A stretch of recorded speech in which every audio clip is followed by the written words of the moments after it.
first data meeting. We've spent a lot of time working on execution since it's your first year at KIPP and second year of teaching, first year in St. Louis, and a lot on planning, but now we're gonna look at student work, so I'm pretty excited.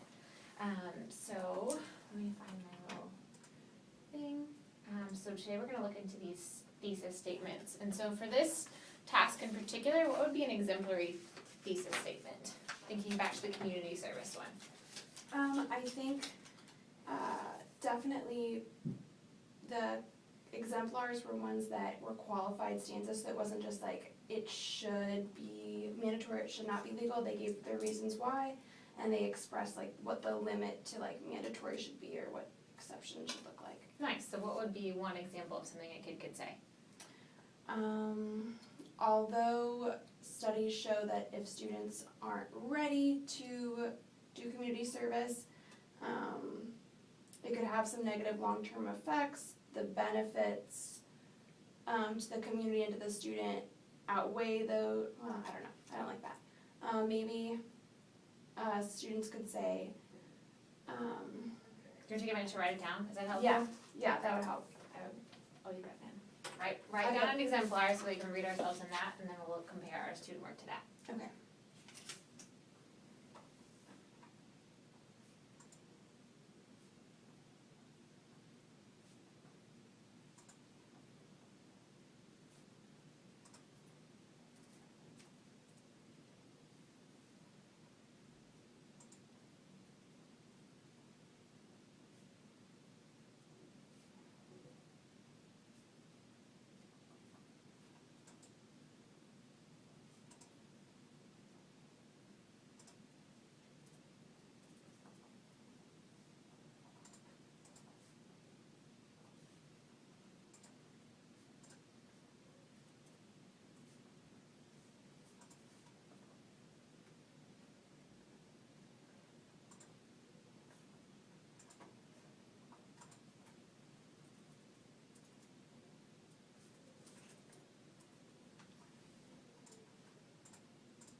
Okay.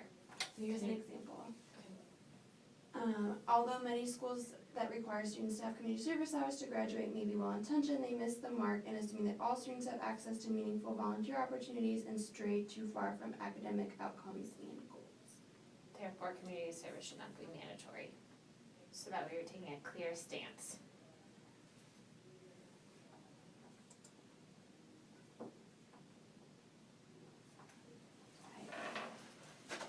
Even though I didn't write it out, I know that I commented on a bunch of papers, but it just goes to show like even like that gap, it's in my head as to what I mean.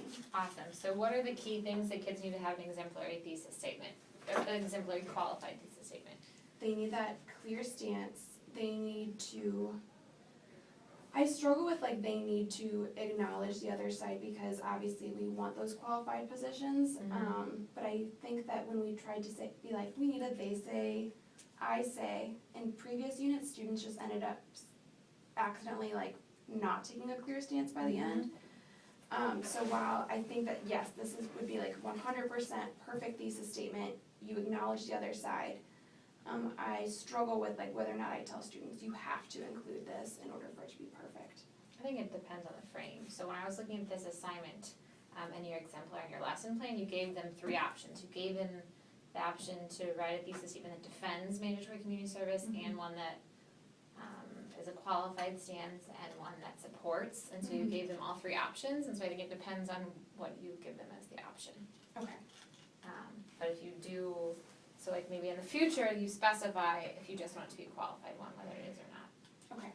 So let's talk about those 3 types though. For one that supports mandatory community service, what would be the keys to an exemplary thesis statement for that? They they would have to give me at least 2 reasons that they support it, like concrete reasons that aren't like moral judgments or like it's more like it's a good thing or it's morally beneficial because Great. And they have to clearly say they support it. Okay, what about one that that is against it? they would have to clearly say that they're against it or it's not, like these programs shouldn't exist, and they would have to give at least 2 clear reasons why. They could say that there's negative effects on like students and communities as long as their paragraphs would go into detail about specifics. And I know on like AP language exams, they kind of hint towards students like not stating explicit reasons because then they can write themselves into a corner. There's the general idea though. Yeah. Okay, and then to stamp it one more time, because this is what we're going to dig into today, what are the keys to writing a qualified thesis statement? Starting off with like, well, I guess you don't technically have to start off with it, but including that qualified statement that admits where like you see some truth in the other side and explaining exactly what you mean when you say mandatory community service programs. So maybe you mean like they're fine, but they need to incorporate like choice. Okay, and they have to make their actual stance in it. Great, so that's the thing I didn't hear you say the first time or the second time. So they have to make it and make it clear like what their opinion is. Okay, so one thing I noticed when looking at the work, by chance you gave me the work from this day, which is the draft day, and the next day. And so I'm wondering, what was your thought process in including the CFS on the second day but not the first day? So I think with just like the lesson sequences in general, the second day is when the lesson went through like these different elements and had them like refine their thesis statement. So I'm not sure if that was like the driving. I personally wouldn't have separated the lessons. I think that this would have worked best if we would have done this as independent practice and then gone over all of these and like show called them and then had them come to their final draft by the end, because I think spending 2 days on thesis statements is a lot for the grade. Yeah, but I do think they need a lot of work with them, because that's something Yeah, I'm seeing in AP or pre-AP English as well. And so my push here would be, give them the CFS the day before also, then they're more likely to do it. The more you can communicate the CFS, that's just a quick hit. The more you can communicate the CFS, the more likely they get it. And so that way, like in draft 1, they're not just writing it willy-nilly, they're writing it with the CFS in mind. Then you could give them feedback the next day, and then, they'll revisit the CFS and say like, okay, what else do I need to revise? Otherwise, you are not having them thinking in the right direction. It's just kind of like I said, willy-nilly, not scientific. So put the CFS whenever you can. All right, let's look at Pages. I really struggled reading Pages' handwriting, but I would say Pages is an exemplary qualified stance. So go ahead and read through it, and then when you talk me through why do you think I said Pages was exemplary?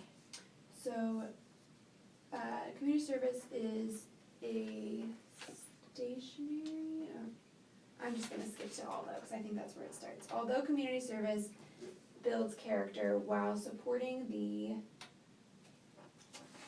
I think I could decoded it. environment, making it mandatory would benefit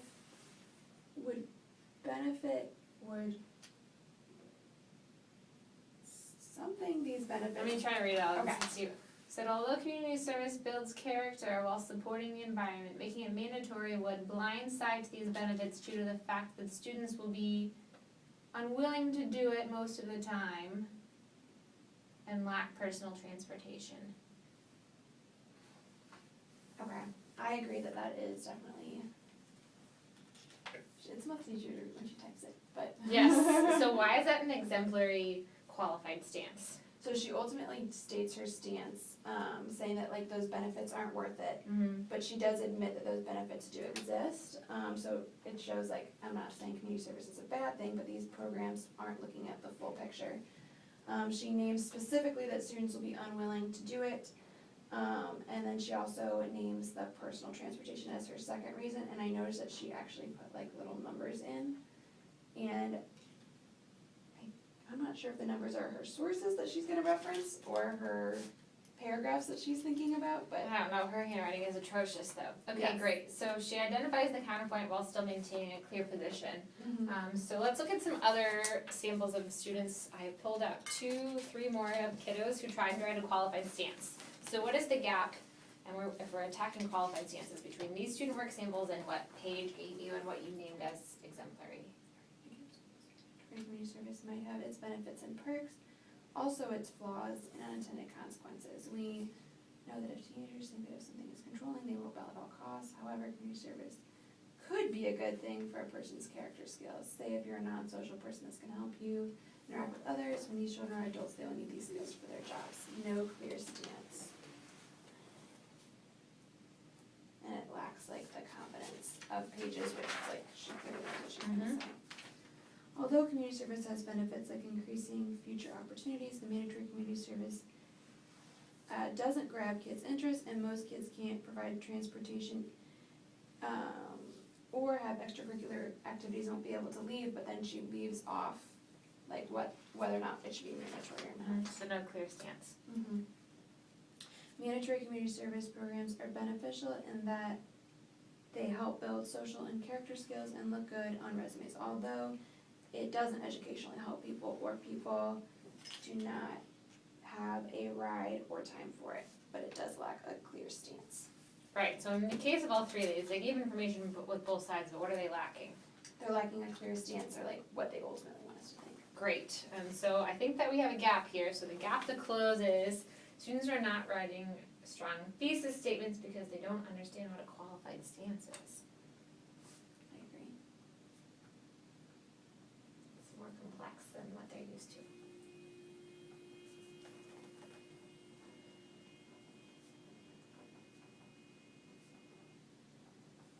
Kind of the clincher, if you will.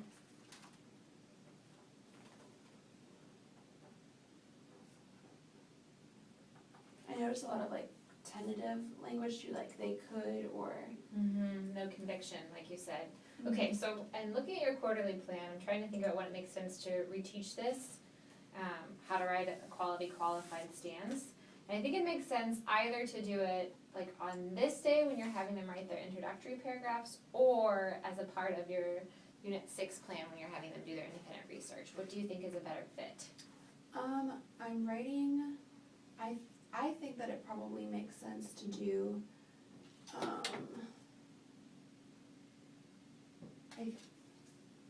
this is at the, I need to edit those, students will be able to. I think it does make sense to do probably in Unit 6 to have like an extended day on it. We do have a day on their thesis statements, and there's like a 5-point thing that they need to include because it's a rhetorical analysis. In this unit? Yeah, okay.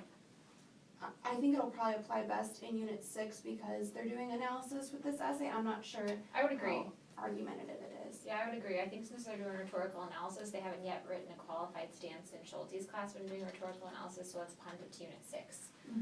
So we don't have that mapped out yet, so let's just make a note in the quarterly plan, reteach qualified stances at some point.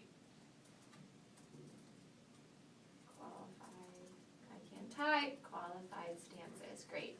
And so maybe it's just saying like one day they write a qualified stance for whatever their topic they're choosing. You could give them a topic to write a qualified stance for, and then they could practice doing it for theirs. They don't ultimately have to use a qualified stance unless you want them to, but at least we'll get them a practice with it. Something that I'm also noticing is, in general, just like taking a stance is something that they have trouble with. So like they understand like, oh, I need to qualify my argument, but they're not like doing the stance part where like they. So this unit, let's go over just taking a stance, and then the next unit, let's go over qualified stance. Perfect. Okay, so let's take a look at what it's gonna look like in your reteach lesson for qualified stance.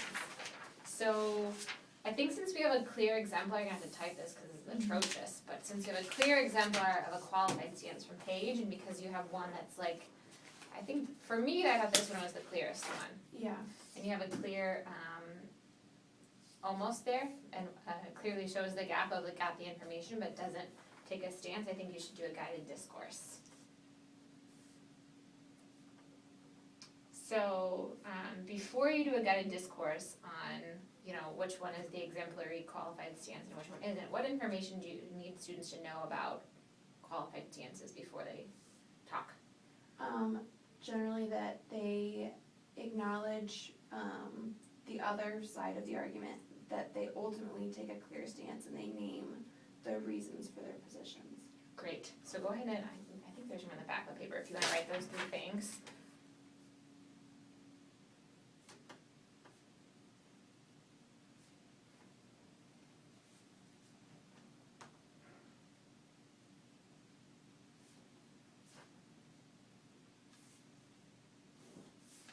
I'm not gonna say and concessions if any, cause I know Paige makes some concessions, but I get so nervous about them doing something like this, where it's so, like, 50-50. The way I wrote it down is a qualified stance is a claim that does not 100% agree nor 100% disagree, but yet takes a stance nonetheless.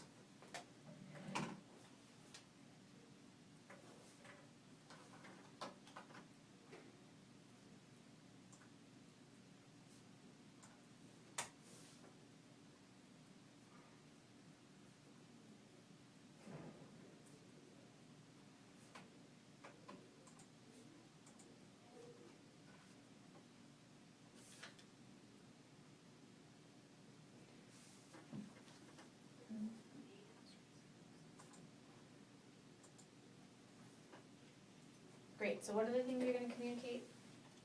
So they name the other side, or they, like, in Paige's case, like, acknowledge, like, or admit, like, I can see this point in your perspective, but then they take a clear, assertive stance on the position, so I know exactly whether or not they think it should be mandatory, should not be mandatory, even if they don't 100% agree or disagree, and then they name their reasons why.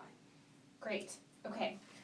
So now that you have your 2 work samples, what I want you to do is script out your discourse. What exactly are you gonna say for this, and then what are you gonna say for their turn and talk? What are you gonna ask them to debrief, and what are the exemplary answers? Okay.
are you at the turn and talk part? Yeah. Okay, let me read from here.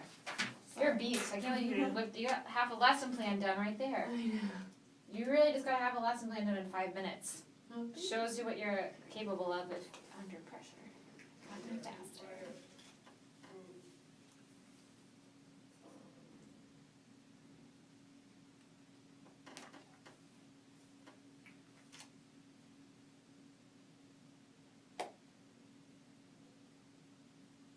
Sorry, my handwriting is also atrocious, like Sage.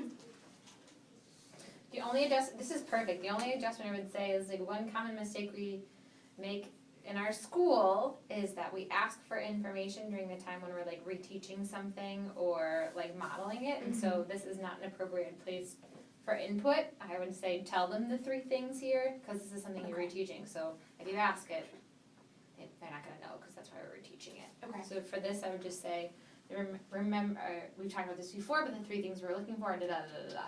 Okay. And then have them turn and talk about it.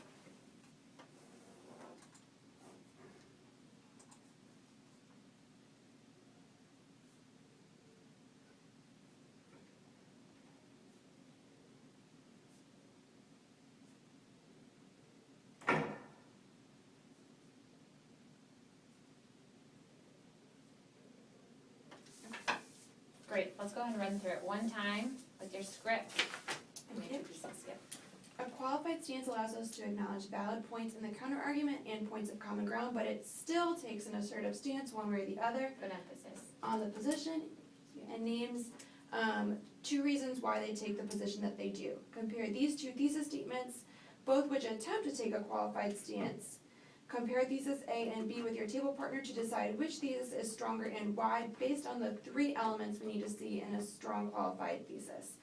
The 3 things you are looking for is if it takes a clear stance, acknowledges the other side, and names the reasons for the stance they ultimately take. You've got 2 minutes to decide with your partner. Go. Perfect. So how is this gonna close the gap of students not writing qualified thesis statements effectively? They will be able to easily name, like Paige takes a clear stance, she asserts what she thinks and what she's gonna talk about. This is too unclear and wishy-washy either way, so even though like, yeah, he's acknowledging the other side, he does state his reasons, it's not clear what he's gonna talk about in his paper. Great, so one of your most recent actions was to have students identify the error and build the solution, so how is this gonna help make that happen? I think that because it is such a common thing that students are doing, if they can actually see like, oh, this is wrong because it's not meeting this one criteria, they can easily close that, and they've seen the example already. Nice, awesome. Okay, so you're gonna do this in Unit 6